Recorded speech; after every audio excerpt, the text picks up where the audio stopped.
ಈ ವರ್ಷದ 15ನೇ EV ನ್ಯೂಸ್ಗೆ ಸ್ವಾಗತ ಸ್ನೇಹಿತರೆ.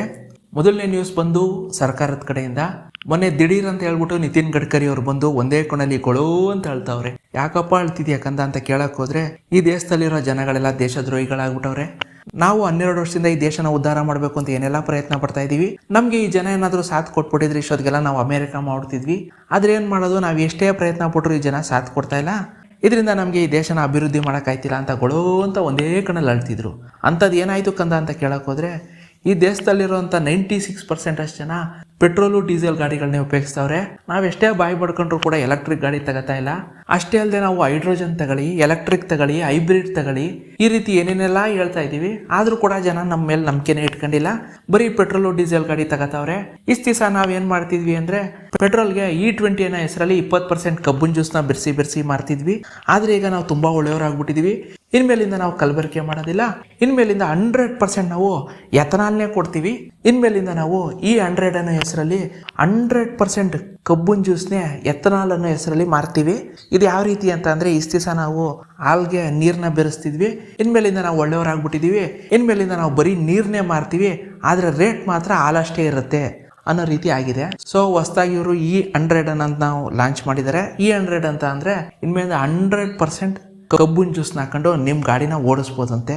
ಇಲ್ಲಿಗೆ ಸುಮ್ಮನಾಗಲಿಲ್ಲ. ಅದ್ರ ಜೊತೆಗೆ ಇಷ್ಟು ದಿವಸ ನಾವೇನು ಮಾಡಿದ್ವಿ, ಪೆಟ್ರೋಲ್ ಗಾಡಿಗಳನ್ನೆಲ್ಲ ಎಥನಾಲ್ ಮಿಕ್ಸ್ ಮಾಡಿ ಹಾಳು ಮಾಡಿದ್ವಿ.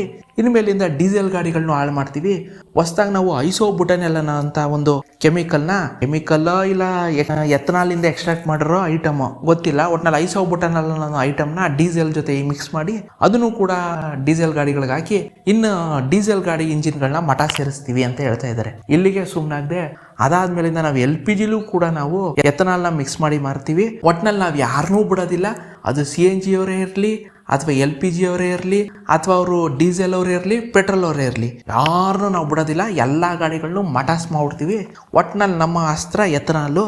ನಾವಿನ್ನು ಸುಮ್ಮನಿರೋಕ್ಕಾಗಲ್ಲ. ನಾವು ಎಥನಾಲ್ ಮಾರಲಿಲ್ಲ ಅಂದರೆ ನನ್ನ ಮಗ ಹೆಂಗೆ ಲಾಭ ಮಾಡೋದು, ನಾವು ಹೆಂಗೆ ಉದ್ಧಾರ ಆಗೋದು? ನೀವೆಲ್ಲ ದೇಶದ್ರೋಹಿಗಳಾಗ್ಬಿಟ್ಟಿದ್ದೀರಾ. ನೀವೆಲ್ಲ ಪಾಕಿಸ್ತಾನಕ್ಕೆ ಹೋಗಿ, ಇಲ್ಲಾಂದರೆ ನಮ್ಮ ಎಥನಾಲ್ ಗಾಡಿಗಳನ್ನ ತಗೊಂಡು ಯೂಸ್ ಮಾಡಿ ಅಂತ ಹೇಳ್ತಾ ಇದ್ದಾರೆ.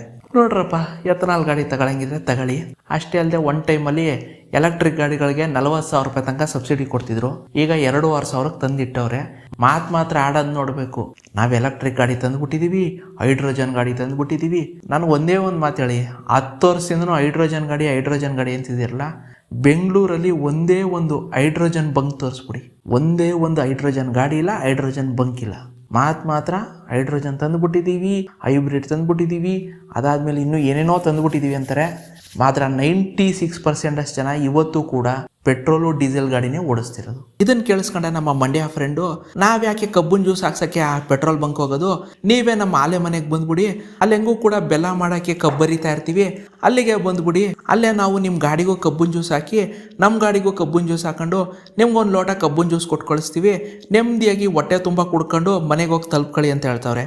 ಇಷ್ಟೊತ್ತು ತನಕ ಒಂದೇ ಕಣ್ಣಲ್ಲಿ ಅಳ್ತಿದ್ದಾರಲ್ಲ ನಿತಿನ್ ಗಡ್ಕರಿ, ನಾವು ಒಂದು ಮಾತು ಹೇಳ್ತೀನಿ, ಇವನ್ನೆಲ್ಲ ಹೇಳಕ್ಕೆ ನೀವು ಯಾರ್ರೀ? ಯಾಕಂದರೆ ನಿಮ್ಮನ್ನು ನಾವು ಮಾಡಿರೋದು ಹೆದ್ದಾರಿ ಮಿನಿಸ್ಟ್ರು ಅಂತ. ನೀವು ಹೇಳ್ತಿರೋ ಮ್ಯಾಟ್ರ್ ಎಲ್ಲ ಬಂದು ಹೇಳ್ಬೇಕಾಗಿರೋದು ಪೆಟ್ರೋಲಿಯಂ ಮಿನಿಸ್ಟ್ರು. ಈ ದೇಶದಲ್ಲಿ ಒಬ್ಬ ಪೆಟ್ರೋಲ್ ಮಂತ್ರಿ ಅಂತ ಇದ್ದಾರೆ, ಅವ್ರ ಹೆಸರು ಬಂದು ಹರ್ದೀಪ್ ಸಿಂಗ್ ಪೂರಿ ಅಂತ. ಅವ್ರು ಬಂದು ಈ ವಿಷಯಗಳನ್ನೆಲ್ಲ ಹೇಳಬೇಕು. ಆದರೆ ನಮ್ಮ ದೇಶದಲ್ಲಿ ಹೆಂಗೆ ಅಂತ ಅಂದರೆ, ಟೋಲ್ ಮಿನಿಸ್ಟ್ರು ಬಂದು ಪೆಟ್ರೋಲ್ ಬಗ್ಗೆ ಮಾತಾಡ್ತಾರೆ. ಪೆಟ್ರೋಲ್ ಮಿನಿಸ್ಟ್ರು ಬಂದು ನಾನು ತುಂಬ ಒಳ್ಳೆಯವನು, ನನಗೂ ಎಫ್ಸ್ಟೀನ್ಗೂ ಸಂಬಂಧ ಇಲ್ಲ, ನನ್ನ ಹೆಂಡ್ತಿ ಬಿಟ್ಟು ಈ ಊರಲ್ಲಿರೋರು ಎಲ್ಲರೂ ನನ್ನ ಅಕ್ಕ ತಂಗಿರಿದ್ದಂಗೆ ಅಂತ ಹೇಳ್ಕೊಂಡ್ಕೊಳ್ಳೋ ಅಂತ ಆಳ್ತಾವನೆ. ಫಸ್ಟು ಪೆಟ್ರೋಲಿಯಂ ಮಿನಿಸ್ಟ್ರ್ ಕಳಿಸಿ ಅವ್ರು ಬಂದು ಈ ವಿಷಯಗಳು ಹೇಳಿದ್ರೆ ಒಪ್ಕೋತೀವಿ. ನೀವು ಹೆದ್ದಾರಿ ಮಂತ್ರಿ, ನೀವು ಟೋಲ್ ಗೇಟ್ ಮಂತ್ರಿ, ನೀವು ಟೋಲ್ಗಳನ್ನ ನೋಡ್ಕೊಳ್ಳಿ, ಹೆದ್ದಾರಿ ಮಾಡಿ. ಪೆಟ್ರೋಲಿಯಂ ಮಿನಿಸ್ಟ್ರ್ ಕಳಿಸಿ ಅವ್ರು ಪೆಟ್ರೋಲ್ ಬಗ್ಗೆ ಮಾತಾಡಲಿ. ಪೇಯ್ಡ್ ಯೂಟ್ಯೂಬರ್ಗಳನ್ನು ಬೆಂಬಲಿಸಬೇಡಿ, ಹಾಗೇನೆ ನಮ್ಮ ಚಾನೆಲ್ನ ಸಬ್ಸ್ಕ್ರೈಬ್ ಆಗುವುದನ್ನು ಮರಿಬೇಡಿ. ಮುಂದಿನ ನ್ಯೂಸ್ ಬಂದು ಏತರ್ ಕಂಪ್ನಿ ಕಡೆಯಿಂದ. ಏತರ್ ಕಂಪ್ನಿಯವನು ಇಷ್ಟು ದಿವಸ ನಿಮ್ಮ ಹತ್ರ ಇದ್ದಿದ್ದು ಒಂದು ಕಿಡ್ನಿ ಕಿತ್ಕೊಂಡು ಏತರ್ 450Xನ ಕೊಡ್ತಿದ್ವಿ. ಈಗ ನಾವು ತುಂಬ ಒಳ್ಳೆಯವರಾಗ್ಬಿಟ್ಟಿದ್ದೀವಿ. ಇನ್ಮೇಲಿಂದ ನಾವು ನಿಮ್ಮ ಹತ್ರ ಇರೋ ಇನ್ನೊಂದು ಕಿಡ್ನಿ ಮತ್ತು 2 ಕಣ್ಣು ಇಷ್ಟು ಕಿತ್ಕೊಂಡು ನಿಮಗೆ ಏತರ್ ರೆಡ್ ಎಕ್ಸ್ ಅನ್ನೋಂಥ ಒಂದು ಹೊಸ ಗಾಡಿ ಕೊಡ್ತೀವಿ. ಆ ಗಾಡಿ ಅಂತೂ ನೋಡೋಕೆ ತುಂಬ ಸೂಪರ್ ಆಗೈತೆ. ನೀವು ನೋಡ್ತಾರೆ ಜೂನ್ 20ಕ್ಕೆ ಇದ್ರ ಬಗ್ಗೆ ಇನ್ನೂ ಹೆಚ್ಚಿನ ಮಾಹಿತಿ ಕೊಡ್ತೀವಿ ಅಂತ ಹೇಳ್ತಾ ಇದ್ದಾರೆ. ಜನ ಇದನ್ನು ನೋಡ್ಬಿಟ್ಟು ಅಯ್ಯೋಯ್ಯೋ ಎಷ್ಟೊಂದು ಚೆನ್ನಾಗೈತಿ ಈ ಗಾಡಿ, ನೋಡೋಕ್ಕೆ ಇಷ್ಟೊಂದು ಚೆನ್ನಾಗೈತಲ್ಲ ಅಂತ ಅಂತಿದ್ರೆ, ನೋಡಿದ್ರೆ ಈ ಗಾಡಿ ತಗೋಬೇಕು ಅಂದರೆ ಉಳಿದಿರೋ 2 ಕಣ್ಣು ಮಾರಬೇಕಾಗತ್ತೆ. ಯಾಕಂದರೆ ಗಾಡಿ ಅಷ್ಟು ಚೆನ್ನಾಗೈತಿ ಅಂತ ಅಂದರೆ ರೇಟು ಹಂಗೆ ಇಡ್ತಾನೆ. ಈಗಂತೂ 2 ಲಕ್ಷಕ್ಕೆ ₹1 ಕಮ್ಮಿ ಏನಾದರೂ ಏತರ್ ಶೋರೂಮ್ ಒಳಗೆ ಕಾಲಿಡಕ್ಕೆ ಹೋದರೆ ಸೆಕ್ಯೂರಿಟಿ ಗಾರ್ಡು ಬಡವ ರಾಸ್ಕಲ್ 2 ಲಕ್ಷಕ್ಕೆ ಕಮ್ಮಿ ಇಟ್ಕೊಂಡು ಏತರ್ ಶೋರೂಮ್ ಬತ್ತಿದ್ಯಾ ಹೋಗ್ತಾ ಇರೋ ಅಂತ ಒದ್ದು ಆಚೆ ಹಾಕ್ಬಿಡ್ತಾನೆ. ಯಾಕಂದ್ರೆ ಇವತ್ತು ಆ ರೇಟಲ್ಲಿದೆ, ಮಿನಿಮಮ್ ₹2 ಲಕ್ಷ ಅಲ್ಲದೆ ಏತರ್ ಶೋರೂಮ್ ಖಾಲಿ ಇಡಂಗಿಲ್ಲ. ಇನ್ನು ರೆಡ್ ಎಕ್ಸ್ ಅನ್ನೋ ಅಂತ ಗಾಡಿ ನೋಡಿದ್ರೆ ಸೂಪರ್ ಆಗಿದೆ. ಆ ರೇಟು ಮಿನಿಮಮ್ ಅಂದರೂ ₹5 ಲಕ್ಷ ಮೇಲಿರ್ತದೆ. ಸೊ ನೋಡೋಣ, ಹೆಂಗೋ ಒಂದು ಕಿಡ್ನಿ 2 ಕಣ್ಣು ಐತೆ, ಯಾವ್ದನ್ನ ಮಾರ್ಬಿಟ್ಟು ಈ ಗಾಡಿ ತಗೊಳ್ಳೋದು ಅಂತ ಲಾಂಚ್ ಆದಮೇಲೆ ಹೇಳ್ತೀನಿ. ಅಷ್ಟೇ ಅಲ್ಲದೆ ಇತ್ತೀಚೆಗೆ ಏತರ್ ಕಂಪ್ನಿ ಶೇರು ₹1000 ದಾಟಿದೆ. ಓಲಾ ಕಂಪ್ನಿ ಶೇರು ₹25 ಒಳಗೋಗ್ಬಿಟ್ಟಿದ್ರೆ ಈ ಕಡೆ ಆಪೋಸಿಟ್ ಆಗಿ ಏತರ್ ಕಂಪ್ನಿ ಶೇರು ₹400 ಶುರು ಆಗಿ ಈಗ ₹1000 ದಾಟಿದೆ. ಅಂದರೆ ಯಾರ್ಯಾರು ಏತರ್ ಕಂಪ್ನಿ ಶೇರಲ್ಲಿ ದುಡ್ಡು ಹಾಕಿದ್ರು ಅವ್ರಿಗೆ ಹತ್ತತ್ರ 2.5 ಪಟ್ಟು ಲಾಭ ಬಂದಿದೆ. ಇದನ್ನ ನೋಡ್ಬಿಟ್ಟು ಹೀರೋ ಕಂಪ್ನಿಯವನಂತೂ ಆನಂದ ಬಾಷ್ಪದಿಂದ ಕಣ್ಣಲ್ಲಿ ಗೊಳೋ ಅಂತ ಅಳ್ತಾವನಂತೆ. ಯಾಕೆ ಅಂತ ಅಂದರೆ ಏತರ್ ಕಂಪ್ನಿಲಿ 40% ಶೇರ್ ಇಟ್ಟಿರೋದೇ ಹೀರೋ ಕಂಪ್ನಿಯವನು. ಇವತ್ತು ಅವನ್ನ ಯಾರು ಹಿಡಿಯೋಕೆ ಆಯ್ತಿಲ್ಲ. ಅದೇ ಓಲಾ ಕಂಪ್ನಿಲಿ ಇನ್ವೆಸ್ಟ್ಮೆಂಟ್ ಮಾಡಿದವ್ರಲ್ಲ ಪಾಪ ಅವ್ರ ಪರಿಸ್ಥಿತಿ ಹೇಳಂಗಿಲ್ಲ ಬಿಡಿ. ಎಲ್ಲ ತಿರುಪ್ತಿ ಕಡೆ ಮುಖ ಮಾಡ್ಕೊಂಡು ಗೋವಿಂದ ಗೋವಿಂದ ಅಂತವ್ರಂತೆ. ಅದಾದ್ಮೇಲಿಂದ ನಾನು ಹೊಸದಾಗಿ AI ವಾಯ್ಸ್ ಅಸಿಸ್ಟೆಂಟ್ನು ಕೂಡ ಲಾಂಚ್ ಮಾಡ್ತೀನಿ. ಅದ್ರ ಜೊತೆಗೆ ನಾನು ಮುಂದೊಂದು ತಿಂಗಳು ಏತರ್ ELನು ಕೂಡ ಲಾಂಚ್ ಮಾಡ್ತೀನಿ. ಇನ್ಮೇಲಿಂದ ನಾನೇ ನಂಬರ್ 1. ನೋಡ್ತಾ ಇರಿ, ಈ ವರ್ಷದ ಕೊನೆ ಅಷ್ಟೊತ್ತಿಗೆ ನಾನೇ ನಂಬರ್ 1 ಆಗೋದು, ಈ VCL ಅಲ್ಲಿ ನಾನೇ ನಂಬರ್ 1 ಪ್ಲೇಸ್ ಅಲ್ಲಿ ಇರೋದು ಅಂತ ಏತರ್ ಅವ್ನು ಹೇಳ್ತಾ ಇದ್ರೆ ಇದನ್ನ ಕೇಳಿಸ್ಕೊಂಡು TVS ಅವ್ನು ಬಂದು, ಮಗನೇ ನೀನ್ ಯಾವ ಸೀಮೆ ನಂಬರ್ 1? ನಾನೇ ಕಡ ನಂಬರ್ 1. ಕಳೆದ 1.5 ವರ್ಷದಿಂದ ನಾನೇ ಕಡ ನಂಬರ್ 1 ಪ್ಲೇಸ್ ಅಲ್ಲಿ ಇರೋದು. ಇನ್ನೂ 1.5 ವರ್ಷ ಆದ್ರೂ ನಾನೇ ನಂಬರ್ 1 ಪ್ಲೇಸ್ ಅಲ್ಲಿ ಇರ್ತೀನಿ. ಯಾಕೆ ಅಂತ ಅಂದ್ರೆ ಇದುವರೆಗೆ ನಾನು 10 ಲಕ್ಷ ಎಲೆಕ್ಟ್ರಿಕ್ ಸ್ಕೂಟರ್ ಮಾರಾಟ ಮಾಡಿದ್ದೀನಿ. ಅಷ್ಟೇ ಅಲ್ಲದೆ ಬರೀ 75 ದಿವಸದಲ್ಲಿ 1 ಲಕ್ಷ ಎಲೆಕ್ಟ್ರಿಕ್ ಸ್ಕೂಟರ್ನ ಮಾರಾಟ ಮಾಡಿದ್ದೀನಿ. ಪ್ರತಿ ದಿವಸ ಆವ್ರೇಜ್ ಆಗಿ 1300 ಎಲೆಕ್ಟ್ರಿಕ್ ಸ್ಕೂಟರ್ನ ಮಾರಾಟ ಮಾಡ್ತಾ ಇದ್ದೀನಿ. ನೀನು ಯಾವ ಸೀಮೆ ನಂಬರ್ 1? ಅದೇನೋ ಹೊಸದಾಗಿ ದೊಡ್ಡದಾಗಿ ರೆಡ್ ಎಕ್ಸ್ ಅಂತ ಲಾಂಚ್ ಮಾಡ್ತೀನಿ ಅಂತ ಹೇಳ್ತಿದ್ಯಲ್ಲ, ಫಸ್ಟ್ ಅದನ್ನ ಲಾಂಚ್ ಮಾಡು, ಆಮೇಲಿಂದ ನಾನು ಆಟ ತೋರಿಸ್ತೀನಿ. ಯಾಕೆ ಅಂದರೆ ಈಗಾಗಲೇ ನನ್ನ ಹತ್ರ TVS X ಅಂತ ಒಂದು ಟಾಪ್ ಮಾಡೆಲ್ ಗಾಡಿ ಇದೆ.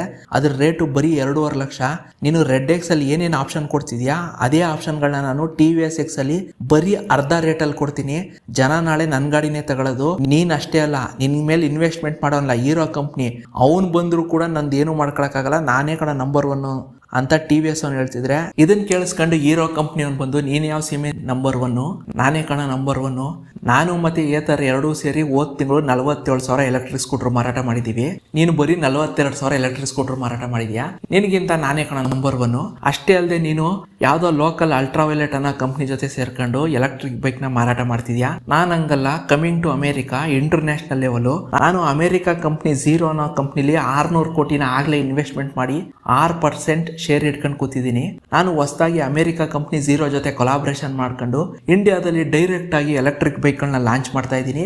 ನೋಡ್ತಾ ಇರು, ಇನ್ನೊಂದು 3 ತಿಂಗಳಲ್ಲಿ ನಾನು ಕೂಡ ಹೊಸದಾಗಿ ಎಲೆಕ್ಟ್ರಿಕ್ ಬೈಕ್ ನ ಲಾಂಚ್ ಮಾಡ್ತೀನಿ. ನಿಂದು ಅಲ್ಟ್ರಾವೈಲೆಟ್ ನ ಅಟ್ಟಾಡ್ಸ್ಕೊ ಹೊಡಿತೀನಿ. ನೋಡ್ತಾ ಇರು, ನಾನೇ ನಂಬರ್ 1 ಅಂತ ಹೀರೋ ಕಂಪ್ನಿಯವನು ಹೇಳ್ತಾ ಇದ್ರೆ ಇದನ್ನ ಕೇಳಿಸ್ಕೊಂಡು ಅಲ್ಟ್ರಾವೈಲೆಟ್ ಕಂಪ್ನಿಯವನು, ನೀನು ಹೀರೋ ಆದ್ರೂ ಆಗು ಝೀರೋ ಆದ್ರೂ ಆಗು, ನನ್ಗೇನು, ನನ್ನ ಯಾರು ಏನೂ ಮಾಡ್ಕೊಳಕ್ಕಾಗಲ್ಲ. ಈಗಾಗಲೇ ನಾನು ಹೊಸದಾಗಿ ಕಿಲ್ ದಿ ಪೆಟ್ರೋಲ್ ಬಿಲ್ ಅಂತ ಒಂದು ಪ್ರೋಗ್ರಾಮ್ ಲಾಂಚ್ ಮಾಡಿದ್ದೀನಿ. ಈ ಪ್ರೋಗ್ರಾಮ್ ಅಲ್ಲಿ ನಾನು ₹30,000 ತನಕ ಕ್ಯಾಶ್ ಬ್ಯಾಕ್ ಕೊಡ್ತಾ ಇದ್ದೀನಿ. ಇದನ್ನ ಕೇಳಿಸ್ಕೊಂಡು ತುಂಬಾ ಜನ ಬಂದು ಇಂಟ್ರೆಸ್ಟ್ ಆಗಿ ಗಾಡಿ ತಗೊಳಕ್ ಬರ್ತಾ ಇದ್ದಾರೆ. ನೀ ಏನಾದ್ರೂ ಮಾಡ್ಕೊ, ನನ್ನನ್ನು ಯಾರು ಏನೂ ಮಾಡ್ಕೊಳಕ್ಕಾಗಲ್ಲ ಮಾರ್ಕೆಟ್ ಅಲ್ಲಿ ಅಂತ ಅಲ್ಟ್ರಾವೈಲೆಟ್ ಕಂಪ್ನಿ ಹೇಳ್ತಾ ಇದೆ. ಇದಾದ್ಮೇಲಿಂದ ಇನ್ನು ಕಾರ್ಗಳ ವಿಷಯಕ್ಕೆ ಬರೋದಾದ್ರೆ ಟಾಟಾ ಕಂಪ್ನಿಯವನು ಬಂದು, ನಾನು ಇದೇ ತಿಂಗಳು 30ನೇ ತಾರೀಕು ಟಾಟಾ CR-ನ EV ವರ್ಷನ್ ಅಲ್ಲಿ ಲಾಂಚ್ ಮಾಡ್ತಾ ಇದ್ದೀನಿ. ಗಾಡಿ ಅಂತೂ ಸೂಪರ್ ಆಗಿ ರನ್ ಆಗ್ತಾ ಇದೆ. ಪೆಟ್ರೋಲ್ ಮತ್ತೆ ಡೀಸೆಲ್ ಅಲ್ಲಿ ನಂಬರ್ 1 ಪ್ಲೇಸ್ ಅಲ್ಲಿ ಇದೆ. ಈಗ ನಾನು ಅದನ್ನ EV ವರ್ಷನ್ ಲಾಂಚ್ ಮಾಡ್ತಾ ಇದ್ದೀನಿ. ಇನ್ಮೇಲಿಂದ ನಾನೇ ನಂಬರ್ 1, ನನ್ನ ಯಾರು ಹಿಡಿಯಕ್ಕಾಗಲ್ಲ. ಅಷ್ಟೇ ಅಲ್ಲದೆ ನಾನು ಸೈಲೆಂಟ್ ಆಗಿ 1.5% ಅಷ್ಟು ಎಲ್ಲಾ ಗಾಡಿ ಮೇಲೂ ಕೂಡ ರೇಟ್ ನ ಜಾಸ್ತಿ ಮಾಡಿದ್ದೀನಿ. ಆದ್ರೆ ಇದು ಜನಕ್ಕೆ ಗೊತ್ತಾಗಲ್ಲ. ಯಾಕೆ ಅಂತ ಅಂದ್ರೆ ಯಾರಾದ್ರೂ ಶೋರೂಮ್ ಮುಂದೆ ಹೋಗಿ ನೋಡಿದ್ರೆ ಎನಿ ಟೈಮು 1 ರಿಂದ 2 ಲಕ್ಷ ಡಿಸ್ಕೌಂಟ್ ಇದ್ದೇ ಇರುತ್ತೆ. ಅದನ್ನ ನೋಡ್ಕೊಂಡು ಜನ ಏನಾಯ್ತಾರೆ, ಸುಮ್ಮನೆ ಆಯ್ತಾರೆ. ಆದ್ರೆ ಹಿಂದ್ಗಡೆಯಿಂದ ನಾನು 1.5% ಅಷ್ಟು ರೇಟ್ ನಾನು ಜಾಸ್ತಿ ಮಾಡಿದ್ದೀನಿ. ಇದೇ ನಂದು ಬಿಸ್ನೆಸ್ ಗಿಮಿಕ್ ಅಂತ ಹೇಳ್ತಿದ್ರೆ ಇದನ್ನ ಕೇಳಿಸ್ಕೊಂಡು ಮಹೇಂದ್ರ ಕಂಪ್ನಿಯವನು, ನೀ ಏನಾದ್ರೂ ಮಾಡ್ಕೋಗು, ನಾನು ಭೂತಾನ್ ಕಡೆಗೆ ಒಂದು ಲಾಂಗ್ ಟ್ರಿಪ್ ಹೋಗ್ಬಿಟ್ಟು ಬರ್ತೀನಿ ಅಂತ ಹೇಳ್ಬಿಟ್ಟು ಮಹೇಂದ್ರ ಕಂಪ್ನಿಯ BE60 9E60 ಒಂದು 10 ಗಾಡಿ ತಗೊಂಡು ಡೆಲ್ಲಿಯಿಂದ ಭೂತಾನು ಹತ್ತತ್ರ 1800 ಕಿಲೋಮೀಟರ್ ಅಷ್ಟು ಲಾಂಗ್ ಜರ್ನಿನ ಮಾಡಿದ್ದಾರೆ. ಇದರಿಂದ ಇಂಡಿಯನ್ ಬುಕ್ ಆಫ್ ರೆಕಾರ್ಡ್ ಅಲ್ಲಿ ಹೊಸ ರೆಕಾರ್ಡ್ನ ಮಾಡಿದಾರಂತೆ. ಈ ಮುಖಾಂತರ ಮಹೇಂದ್ರ ಕಂಪ್ನಿಯವನು ಏನು ಹೇಳ್ತಾ ಇದ್ದಾನೆ ಅಂದರೆ, ನಾವು ಇಷ್ಟು ದಿವಸ ಇಂಡಿಯಾದಲ್ಲಿ ಮಾರಿದ್ವಿ, ಇನ್ಮೇಲಿಂದ ನಾವು ಇಂಟರ್ನ್ಯಾಷನಲ್ ಲೆವೆಲ್ಗೆ ಹೋಗ್ತಾ ಇದ್ದೀವಿ. ಭೂತಾನ್ ಕ್ಯಾಪಿಟಲ್ ತಿಹುಮ್ ತನಕ ನಾವು 1850 ಕಿಲೋಮೀಟರ್ ಜರ್ನಿ ಮಾಡಿದ್ದೀವಿ. ಹಿಂಗೆ ನಾವು ನೆಕ್ಸ್ಟ್ ಹಿಂಗೆ ಹೊಸ ಜರ್ನಿ ಮಾಡಿ ನಾವು ಇಂಟರ್ನ್ಯಾಷನಲ್ ಮಾರ್ಕೆಟ್ ಕೂಡ ಎಕ್ಸ್ಟೆಂಡ್ ಮಾಡ್ತೀವಿ. ನಮ್ದು 9E60 ಮತ್ತೆ BE60 ಏನಿದೆ ಅದು ಸಖತ್ತಾಗಿ ಓಡ್ತಾ ಇದೆ. ಇನ್ನೊಂದು ಸ್ವಲ್ಪ ದಿವಸ ನೋಡ್ತಾ ಇರಿ, ನಾವೇ ನಂಬರ್ 1 ಅಂತ ಹೇಳ್ತಿದ್ರೆ ಇದ್ರ ಮಧ್ಯೆ ವಿನ್ಫಾಸ್ಟ್ ಕಂಪ್ನಿಯವನು ಬಂದು, ನಾನು ತಿಂಗಳಿಗೆ ಬರೀ ಪುಟ್ಗೋಸಿ 1,000 ಅಷ್ಟೇ ನಂದು ಎಲೆಕ್ಟ್ರಿಕ್ ಕಾರ್ ಮಾರಾಟ ಆಯ್ತಿರೋದು ಇಂಡಿಯಾದಲ್ಲಿ. ಈ ಸುಖಕ್ಕೆ ನಾನು ಯಾಕೆ ವಿಯೆಟ್ನಾಮಿಂದ ಇಂಡಿಯಾಗೆ ಬರಬೇಕಿತ್ತು. ನಾನು ಏನೇ ಮಾಡಿದ್ರು ಕೂಡ ಇಂಡಿಯಾದಲ್ಲಿ ಜನ ಅಷ್ಟೊಂದೇನು ನನ್ನ ಗಾಡಿ ತಗೋತಾ ಇಲ್ಲ. ಅದಕ್ಕೆ ನಾನೇನು ಮಾಡ್ತೀನಿ ಅಂದರೆ ಇಂಡಿಯಾದಲ್ಲಿ, ಅದು ಮುಖ್ಯವಾಗಿ ಡೆಲ್ಲಿ NCR ಅಲ್ಲಿ ನಾನು ವಿನ್ಫಾಸ್ಟ್ ಗ್ರೀನ್ SMV ಅಂತ ಹೇಳ್ಬಿಟ್ಟು ಒಂದು EV ಟ್ಯಾಕ್ಸಿ ಸರ್ವಿಸ್ನ ಲಾಂಚ್ ಮಾಡ್ತಾ ಇದ್ದೀನಿ. ಇನ್ಮೇಲಿಂದ ನಾನು ಕೂಡ ಓಲಾ ಊಬರ್ ಥರ ಟ್ಯಾಕ್ಸಿ ಸರ್ವಿಸ್ನ ಇಂಡಿಯಾದಲ್ಲಿ ನಡೆಸ್ತೀನಿ. ಈ ಮುಖಾಂತರ ಆದರೂ ನನ್ನ ಗಾಡಿಗಳನ್ನ ಜಾಸ್ತಿ ನಾನು ಸೇಲ್ ಮಾಡ್ತೀನಿ ಅಂತ ಹೇಳ್ಬಿಟ್ಟು ವಿನ್ಫಾಸ್ಟ್ ಕಂಪ್ನಿ ಹೇಳಿದೆ. ಇದೆಲ್ಲದ್ರ ಮಧ್ಯೆ ಟೆಸ್ಲಾ ಕಂಪ್ನಿಯ ಓನರ್ ಆದಂಥ ಎಲಾನ್ ಮಸ್ಕ್ ಈಗ ಪ್ರಪಂಚದ ನಂಬರ್ 1 ಶ್ರೀಮಂತ. ಬರೀ ನಂಬರ್ 1 ಶ್ರೀಮಂತ ಅಷ್ಟೇ ಅಲ್ಲ, ಪ್ರಪಂಚದ ಮೊಟ್ಟ ಮೊದಲ ಟ್ರಿಲಿಯನಿಯರ್ ವ್ಯಕ್ತಿ ಅಂತೆ. ಹಂಗಂದ್ರೆ ಏನು ಅಂದ್ರೆ ಅವೆಲ್ಲ ನಿಮ್ಗೆ ಯಾಕೆ? ನನ್ನ ಜನ್ಧನ್ ಅಕೌಂಟಲ್ಲೇ 10 ರೂಪಾಯಿ ಇಲ್ಲ, ನಾನು ಯಾಕೆ ಅವನು ಟ್ರಿಲಿಯನಿಯರ್ ಆದ್ನೋ ಇಲ್ಲ ತಿರ್ಪೆಯವನಾದ್ನೋ ಅಂತ ನೋಡ್ಲಿ? ಫಸ್ಟ್ ನಮ್ಮ ಅಕೌಂಟ್ ನೋಡ್ಕೊಳ್ಳೋದ.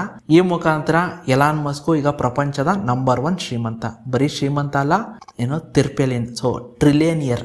ಇದ್ರ ಮಧ್ಯ BYD ಕಂಪ್ನಿ ಅವ್ನು ಬಂದು, ನೀನು ನಂಬರ್ 1 ಶ್ರೀಮಂತ ಆದ್ರೂ ಆಗು, ಏನಾದ್ರೂ ಆಗು, ಆದ್ರೆ ನನ್ನ ಮುಂದೆ ನೀನ್ ನಿಲ್ಲಲ್ಲ. ಯಾಕೆ ಅಂತ ಅಂದ್ರೆ BYD ಅವನು ಹೊಸದಾಗಿ BYD Seal U plug in hybrid SUV ನ ಲಾಂಚ್ ಮಾಡಿದ್ದಾನೆ.